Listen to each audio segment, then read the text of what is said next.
여러분 안녕하십니까. 소방공무원 한국사 강의를 맡게 된 정상욱이라고 합니다. 이 공무원 시험에서 한국사가 차지하는 비중이 결코 작지도 않고 또 이 한국사 공부하는 이 분량 자체가 학습 분량 자체가 적지도 않기 때문에 여러분들 많은 이제 좀 고민이 있을 거라고 좀 생각이 됩니다. 하지만 저희 이 소방공무원 한국사 강의를 좀 들으면서 기본 개념들이 어떠한 개념들이 있고 또 이 개념들이 어떠한 문제로 출제가 되는지 이 부분들 차근차근 좀 따라오시면은 한국사 시험을 보는데 크게 지장이 없을 거라고 생각을 합니다. 저희 강의는 크게 기본 개념과 그 다음에 출제 예상 문제, 단원별로 예상 문제를 약 5문제 정도씩 이제 풀게 되는데 주로 여러분들이 학습을 많이 하셔야 될 부분들은 기본 개념이 되겠죠. 그래서 매 시간 이 강의들 기본 개념들을 충분히 좀 들으시면서 강의가 끝난 이후에 잊지 마시고 꼭 복습을 해 놓으시면 나중에 한꺼번에 몰아쳐서 이렇게 학습을 해야 될 부담감을 좀 줄일 수 있으니까 그렇게 좀 충실히 좀 따라와 주시면 시험을 보는데 전혀 지장이 없을 거라고 자신을 합니다. 자, 그래서 이 한국사 강의 이제 어떤 식으로 이제 전개가 되는지 우리 이제 그 부분들을 좀 순차적으로 좀 진행을 좀 하겠습니다. 일단 강의 진행에 앞서서 기존까지 이 소방공무원 한국사 시험에서 시험 문제들이 어떤 방식으로 출제가 됐었는지 그 출제 경향들을 분석을 먼저 해보고 그리고 나서 기본 개념 강의로 좀 들어가겠습니다.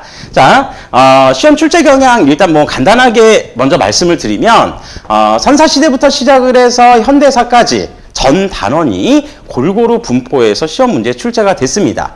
물론 어떤 특정 단원이나 특정 주제들에 대해서 조금 더 편향적으로 많이 나오는 부분들이 있긴 했지만 그래도 이 선사시대부터 시작해서 현대사까지 어떤 단원 하나도 걸치지 않고 그러니까 걸러내지 않고 계속 고르게 출제가 되고 있다는 점 요 점 좀 기억을 해두시고 그 다음에 특히나 중요한 점은 특정 사건이나 특정 주제 그 다음에 뭐 특정 이제 뭐 연대기에 관련된 주제들은 계속해서 동일하게 반복적으로 시험 문제가 출제가 되고 있기 때문에 그런 부분들은 특히나 더 주의해서 우리가 이제 좀 숙지를 해야 될 그런 필요성이 좀 있을 겁니다. 자, 그래서 일단 그 첫 번째 단원 선사시대부터 여러 국가의 성장에서 이제 어떠한 문제들이 이제 출제가 됐고 몇 문제 정도가 출제가 됐었는지 기존까지의 통계치를 가지고 먼저 좀 설명을 드릴 텐데 우선 선사시대에 관련된 부분에서 여러 국가의 성장까지는 대략 한 문제에서 두 문제 정도가 지금까지 계속 고정적으로 출제가 됐습니다. 자, 그래서 일단 선사시대 같은 경우 바로 구석기하고 신석기 시대를 얘기를 하죠. 구석기부터 시작해서 신석기 시대를 얘기를 하는데 요 시대 같은 경우에는 뭐 사회 또는 사회의 형태나 또는 유물이나 유적이나 이런 것들을 통해서 주로 시험 문제가 출제가 됐습니다. 뭐 이 시대 같은 경우가 주로 유물 중심으로 출제가 많이 될 수밖에 없었던 이유는 뭐 이제 우리가 선사시대 첫 기본 개념 강의에서 설명을 드리겠지만 기록이 존재하지 않는 즉 문자를 사용하지 않았던 시대였기 때문에 당연히 기록이 남아있을 수가 없었겠죠. 그래서 유물 중심으로 시험 문제가 주로 출제가 됐다는 점 즉 선사시대는 유물 중심으로 공부를 하자라고 하는 부분들 꼭 좀 숙지를 해 주시고요. 자, 그 다음에 청동기에서부터 철기 시대까지의 변화상은 주로 사회나 유물, 유적, 선사시대하고 크게 다르진 않습니다. 다만 이 청동기 시대부터는 문자를 사용하기 시작했기 때문에 글자라고 하는 즉 기록이라고 하는 내용들이 좀 현재 남아있는 상태고 특히 선사시대와 청동기 시대를 비교하는 문제들이 주로 시험 문제에 많이 출제가 됐었으니까 그 부분들을 조금 결합해서 이해를 하셔야 될 부분들이 좀 있습니다.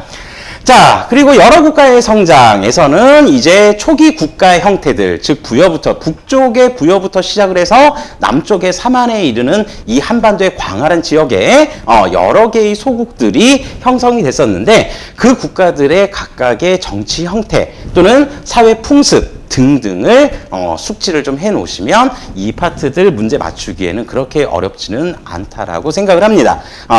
보통 이제 항상 학습을 할 때 초반에는 열심히 하겠다라고 하는 학습 의지가 있기 때문에 이 부분들 같은 경우에 거의 뭐 틀리시는 분들을 못 봤습니다. 이 부분들 어쨌든 그렇게 어렵게 나오는 부분 아니니까 이 정도로 좀 잘 좀 숙지해 주시면 좋을 것 같고요. 자, 그 다음에 이제 고대 시대입니다.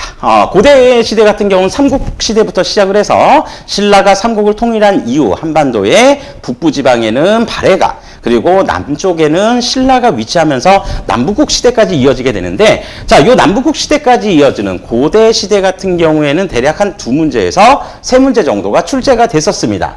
자, 그래서 보통 이제 고대 시대, 고대 국가부터 시작을 해서 중세, 그 다음에 근세에 이르기까지, 즉 조선에 이르기까지 대체적인 문제의 형태들은 주로 어디에서 많이 출제가 됐었냐면 바로 이 정치 체제를 중심으로 해서 시험 문제가 출제가 됐었습니다. 자, 그래서 이전의 국가들 또는 이전의 사회 형태들과는 좀 다른 기본적인 중앙 집권화 과정들이 등장을 하기 때문에, 즉 중앙 집권화 과정이라고 하는 것은 왕의 권한이, 왕권 자체가 극도로 강화가 되는 그러한 과정들이 분명히 존재를 한다. 그러면 각 국가나 각 시대에서 이 왕들이 자신의 권한을 강화시키기 위해서 주로 어떠한 방법들 또는 어떠한 정책들을 사용을 해가지고 왕권을 강화시키는지, 이 부분들에 초점을 맞춰서 우리는 좀 학습을 해야겠죠. 그래서 나중에 고대 국가 이후에 들어가서부터는 주로 정치 체제에 많은 분량의 설명을 좀 진행을 할 예정이니까 요 정치 체제에 관련된 부분들을 잘 숙지하면서 따라오셔야 됩니다. 자, 그리고 이 고대 국가 같은 경우에는 뭐 고구려부터 시작을 해서 뭐 이제 백제나 신라, 그 다음에 남북국 시대에 이르기까지 여러 국가들이 존재를 하고, 당연히 여러 국가들이 존재를 하다 보니까 개별 국가에 해당되어 있는 왕들도 대단히 많이 존재를 하겠죠. 자, 그래서 이 삼국시대 같은 경우에는 특히나 이 정치체제하고 상관관계를 가지고 있는 주요 왕들, 이들의 업적을 위주로 해서 주로 시험 문제 많이 출제가 됐었습니다. 물론 왕들의 업적이 시험 문제 많이 출제가 됐었다는 거는 바로 이런 중앙 집권화 과정과 따로 떨어져 있는 내용이 아니라 이 중앙 집권화 과정과 왕들의 업적이 결론적으로 긴밀한 상관관계를 가지고 있다라고 하는 부분들을 좀 얘기를 하고 있죠. 자, 그래서 고대 국가에서 주로 고구려, 백제, 신라가 어떤 식으로 중앙 집권화 과정을 꾀했었는지, 그런 부분들이 율령 체제의 반포나 또는 불교의 수용이나 또는 대외 정복 활동 등을 통해서 이런 중앙 집권화 과정, 왕권 강화를 추진했었다는 점도 역시 잘 좀 기억을 해 두셔야겠습니다. 자, 그 외에 기타 이제 뭐 사회나 경제 체제 및 대외 관계, 그다음에 문화적 특성에 대해서도 섞어서 한두 문제 정도가 출제가 됐었는데, 주로 고대 국가 같은 경우에는 정치사 쪽에 좀 초점을 맞춰서 이해를 하셔야 된다라고 하는 부분들, 이 부분 꼭 좀 기억을 해 두시고요. 자, 여기 세 번째 사회 경제와 대외 관계에 대한 부분에서는 제가 좀 앞서서 간단하게 좀 넘겼는데, 여기는 기본적으로 고대 국가부터 시작해서 조선에 이르기까지 기본적인 체제가 좀 비슷한 부분들이 좀 많이 존재를 합니다. 그래서 유사한 부분들은 고대 국가에서 정확하게 외워두시면 이제 조선시대까지 이 부분들을 좀 손쉽게 좀 풀어낼 수 있는 부분이 돼 있고, 그 다음에 고대 국가와 조선까지 이어지는 이 시대에 각 국가, 각 시대가 가지고 있는 차이점 정도를 좀 비교를 해서 보신다라고 한다면 어렵지 않게 공부하실 수 있을 거라고 생각을 합니다. 자, 그래서 이 고대 국가에서 대략 한 2문제에서 3문제 정도가 출제가 됐었다라고 하는 점 기억 좀 해두시고요. 자, 이 고대 국가가 끝나고 나서 이제 중세로 넘어오게 됩니다. 그래서 중세는 이제 고려 시대로 대표가 되는데, 이 중세 시대, 즉 고려 시대 관련된 문제들은 대략 지금까지 통계적으로 보면 약 4문제 정도가 출제가 됐었습니다. 자, 그래서 역시 마찬가지로 제가 앞서서 언급했던 것처럼 이 중세 시대 같은 경우에도 역시 정치 체제에 초점을 맞춰서 일반적으로 시험 문제 많이 출제가 됐었는데, 특히나 우리가 이제 이 고려 시대 같은 경우에는 워낙 다양한 사건들이 많이 등장을 하기 때문에 그 사건에 대한 부분들을 좀 정확하게 이해를 좀 해주셔야 됩니다. 자, 그래서 일단 정치 체제에서는 왕권 강화 과정, 극단적으로 말씀을 드리자면 이 고려시대 같은 경우에 왕권 강화 과정은 대략 고려시대의 전기와 그 다음에 후기를 나누어서 살펴보셔야겠죠. 그래서 전기, 즉 고려 태조 왕건이 고려를 후삼국 시대를 재통일하고 고려를 건국하면서 이제 왕권을 강화하는 그 과정들, 그래서 태조 왕건부터 시작을 해서 고려 성종 때까지 어떻게 체계적으로 왕권이 잡혀가는지 이 부분들을 정확하게 이해하시는 게 고려 전기의 정치 체제의 특성이라고 보실 수 있습니다.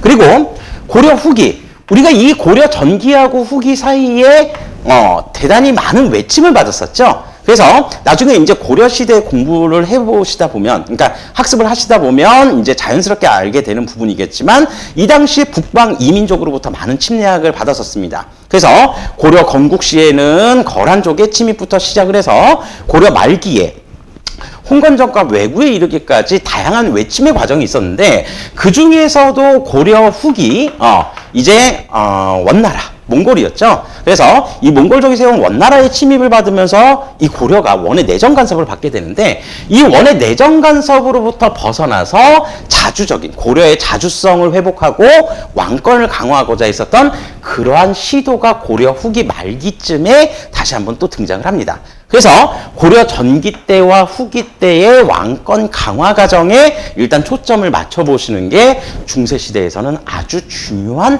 포인트다 라고 하는 부분들 꼭 좀 기억해 주시고, 자, 그 다음에 고려시대 같은 경우에 지배계층은 주로 문벌귀족이라고 합니다. 그래서 이 지배계층이었던 문벌귀족들이 어떤 식으로 자신의 특권을 유지하기 위한 정책들을 사용을 했는지, 이런 부분들 뿐만 아니라 그런 어떤 정책들이 반영이 되어서 이 문벌귀족 사회가 어떠한 특성을 가지고 있는지, 그리고 이 사회가 어떠한 내부 분열을 겪게 되는지, 이런 부분들까지 좀 상세하게 기억을 해두시면 되겠죠.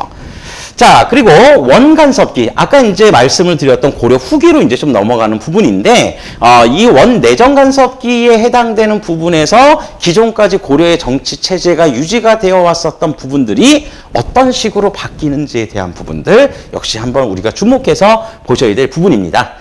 자, 그리고 요 3번하고 4번은 좀 연결이 되어 있습니다. 그래서 고려 대외관계의 흐름, 앞서 말씀드렸죠. 고려는 대단히 많은 외침을 받았던 시기였다. 그래서 고려 전기에는 거란부터 시작해서 여진족의 침입을 받고 몽골의 침입을 받고 마지막 홍건적과 왜구의 침입을 받기까지, 즉 고려 건국부터 고려의 멸망에 이르는 그 기간 동안에 단 한 번도 쉬지 않고 고려는 끊임없는 외침을 받았었는데, 자, 여러분들 기억해 두셔야 될 거, 요 외침의 순서 반드시 기억해 두셔야 됩니다. 고려시대 관련된 문제 중에서 가장 난이도가 높은 문제로서 시대 배열, 즉 사건 배열에 대한 문제들이 출제가 되는데, 그 사건 배열 문제들과 관련된 내용들은 거의 예외 없이 이 대외관계의 흐름 속에서 시험 문제가 출제가 된다는 점, 지금까지 계속 반복해서 출제가 되었고 굉장히 한국사에서 난이도가 높은 문제로 출제가 되었기 때문에 이 부분 꼭 좀 이해하셔야 되고요. 자, 그 다음에 사회, 경제, 문화의 특징을 이해하는 거는 앞서서 고대 국가의 사회 문화를 이해했던 부분들과도 좀 유사한 부분들이 있습니다. 차이점도 있지만 공통점도 많다는 점, 이 점들 다시 한번 좀 기억을 해두시면 될 것 같고, 자, 그 다음에 자, 이제 조선시대입니다. 자, 조선시대 역시 고려시대와 마찬가지로 대략 출제 비중은 약 4문제 정도가 지금 출제가 되고 있었는데, 역시나 이 4문제 중에서도 핵심 주제들을 좀 설정을 해보면 역시 왕권이 강화되는 과정, 그리고 이 왕권을 견제하는 과정, 이런 부분들이 좀 상호 충돌하는 과정에서 시험 문제가 좀 자주 출제가 됐었습니다. 자, 그래서 일단 정치 체제에 대한 측면에 있어서는 왕권 강화를 추진했었던 왕들은 누구였고 어떠한 정책을 사용을 했는지, 그래서 조선 건국 이후에 이 태종과 세조로 대표되는 왕들이 자신들의 왕권을 강화하기 위해서 어떤 정책을 시행을 했었는지 나중에 조선시대 공부하시면서 꼭 숙지하셔야 될 부분입니다. 그리고 반면에 왕권과 신권의 조화를 추구했었던 임금도 있었죠. 세종으로 대표가 되는 임금이 있었는데, 이 세종대왕 같은 경우에는 강력한 왕권보다는 이 왕권과 신권의 조화를 추구하면서 결론적으로 문화적으로, 사회적으로, 정치적으로 이 조선시대 전기의 문화가 꽃피는 시기가 된다고 하는데, 그런 어떤 밑바탕에는 이렇게 왕권과 신권의 조화를 추구하는 정치적인 체제가 뒷받침이 됐었다라고 하는 점 꼭 좀 기억을 해 주셔야 되겠습니다. 자, 요런 부분들이 일단 첫 번째 우선순위로 시험 문제 출제가 될 수 있고요. 자, 두 번째. 자, 집권 세력의 분화입니다.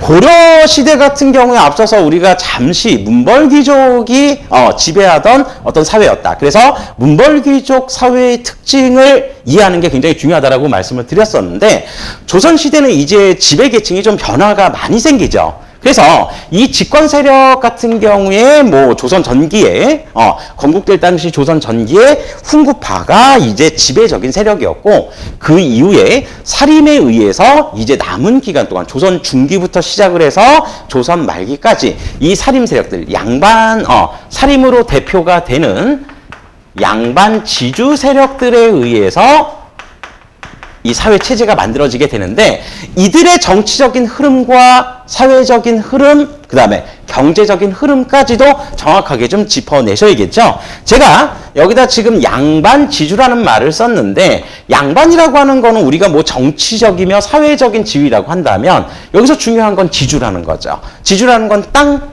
주인이란 얘기인데, 결론적으로 양반지주라는 말을 한마디로 쓰면서 이 안에 함축적으로 내재가 되어 있는 의미들을 분석을 해보겠다라고 한다면, 결론적으로 조선의 지배 세력은 정치, 사회, 경제적인 주도권을 막강하게 가지고 있는 세력이었다라고 하는 말들을 좀 염두에 두셔야겠습니다. 자, 그래서 이들의 분화 과정들이 크게 보면 사화라고 하는 사건과 그 다음에 붕당 정치라고 하는 형태에 의해서 조선 전기부터 시작해서 조선 후기까지 연결이 되게 되는데, 요 과정들을 조금 더 깊이 있게 이해하시는 게 조선을 공부하는 데 굉장히 필요한 어떤 핵심 포인트라는 점, 이 점 꼭 좀 기억을 해주시고, 자, 그 다음에 조선시대 같은 경우에 이제 1592년에 아주 큰 사건을 한번 겪게 되죠, 우리나라가. 자, 그래서 임진왜란이라는 사건을 겪게 되는데, 임진왜란과 그 다음에 그 이후 청나라에 의해서 일어났던 병자호란, 이 두 가지의 양난 이후에 이제 변화에 대한 부분들도 역시 주목해서 보셔야 됩니다. 그래서 우리가 보통 조선시대를 전기와 후기로 구분짓는 가장 중요한 사건 중에 하나로 이 임진왜란을 꼽게 되는데, 이 임진왜란 이전과 이후의 체제가 어떤 식으로 바뀌는지, 그거를 통섭적으로 좀 이해를 하셔야 됩니다. 그래서 어떤 특정한 부분만 보는 것이 아니라 정치적으로는 어떠한 변화가 생기고, 사회적 또는 경제적, 외교적으로는 또 어떠한 변화가 생기는지 이 부분들을 좀 면밀하게 살펴보셔야 될 부분들이 좀 있고요. 자, 이 과정 속에서 이제 점점 왕권이 좀 추락하는 과정이 좀 있었는데, 그런 왕권이 추락하는 과정 속에서 다시 왕권을 재편을 하고, 그러니까 정치 체제를 재편을 하고 왕권을 강화시키고자 했었던 왕들의 업적들이 또 한 번 시험 문제에 등장을 합니다.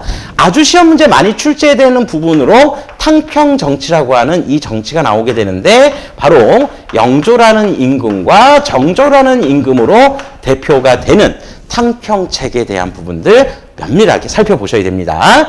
자, 그 이후에 조선 말기 세조 정치까지 이어지는 이 과정들 역시 정치체계에서 매우 중요한 비중을 가지고 있다는 점 잊지 마시고, 자, 그 다음에 조선 후기에는 이제 새로운 문화, 그래서 기존까지의 어떤 시대들이 또는 국가들이 가지고 있었던 문화적 특징이라고 하는 것이 주로 지배 세력에 의해서 문화가 형성이 됐다라고 한다면, 조선 후기의 새로운 문화는 이제 일반 서민들도 문화의 중심 세력이 된다라고 해서 서민 문화라고 하는 굉장히 독특한 구조가 발생을 하게 됩니다.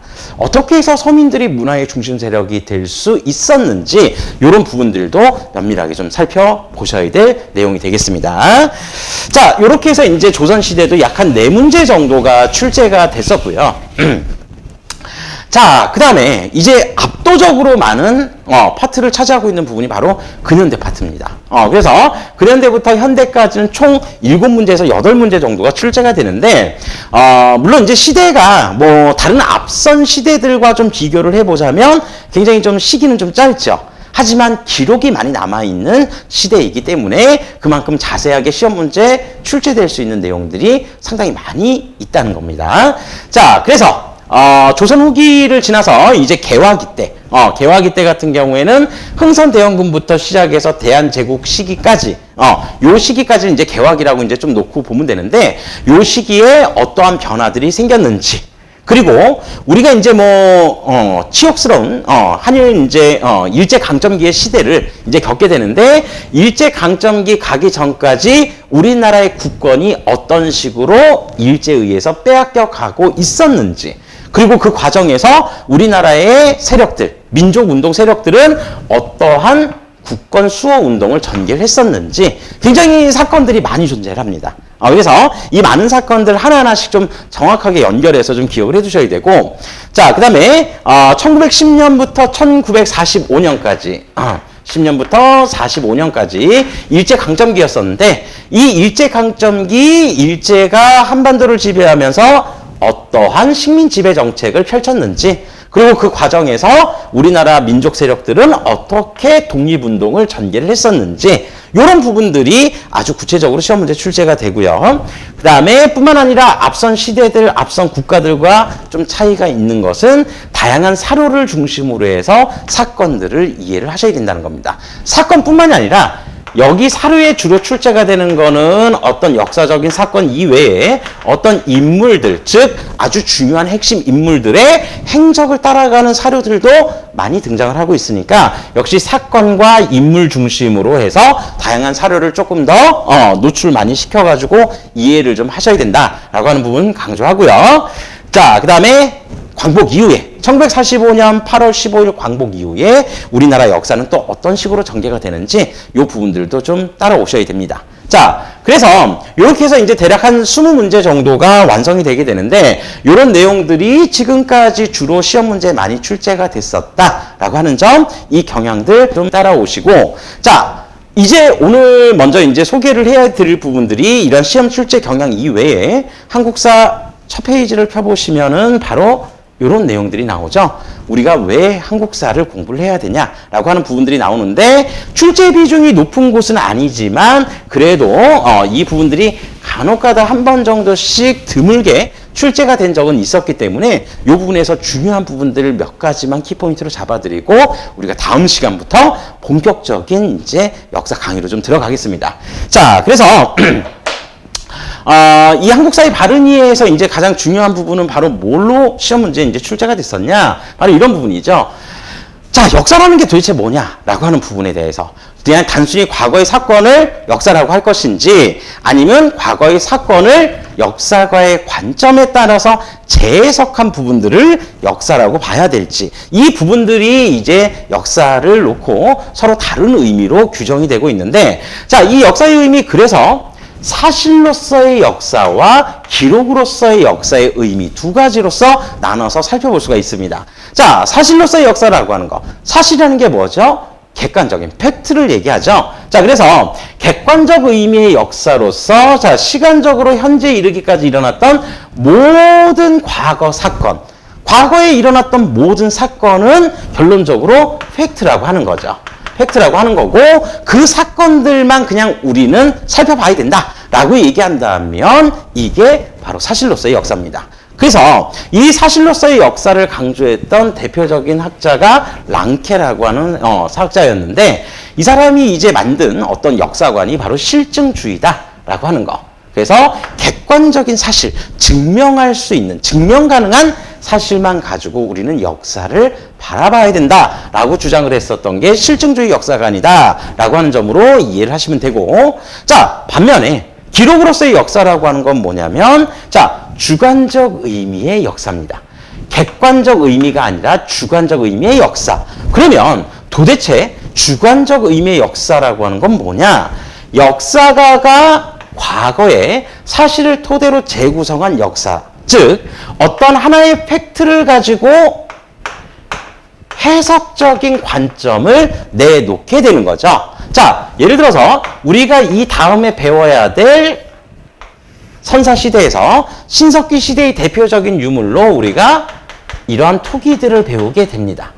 이런 토기들. 자, 우리가 이제 흔히 얘기하는 빗살무늬 토기라고 하는 건데, 도대체 밑에도 이렇게 뾰족하게 생긴 이 빗살무늬 토기가 어떻게 해서 토기냐?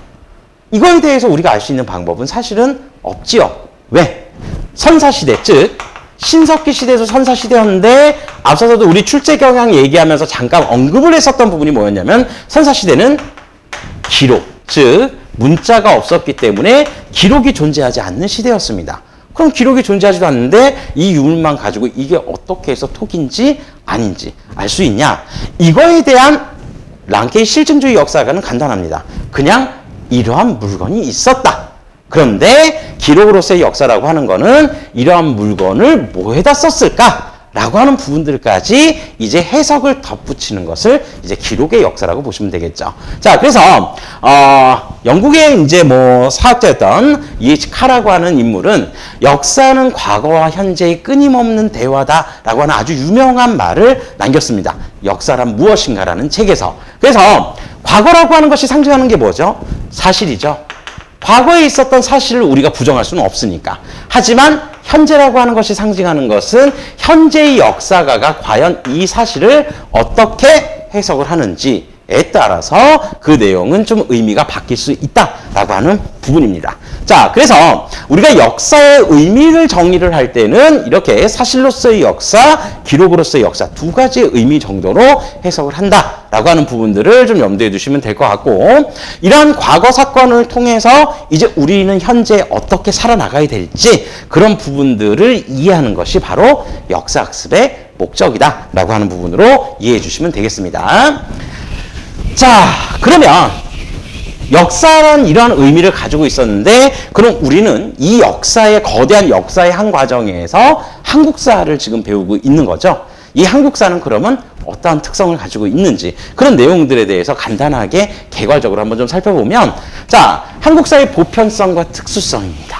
즉 우리가 이제 여기서 보편성이라는 말과 특수성이라는 말을 좀 이해를 먼저 하고 가셔야 되는데, 이 보편성과 특수성은 한국사에만 있는 건 아니죠. 세계사에도 보편성과 특수성은 존재를 합니다. 자, 그래서 이 보편성이라고 하는 거는 일반화된 사실들. 그래서 어느 사회, 어느 시대, 즉 동서고금을 막론해서 어디에서든지 나타날 수 있는 특성을 보편성이라고 합니다.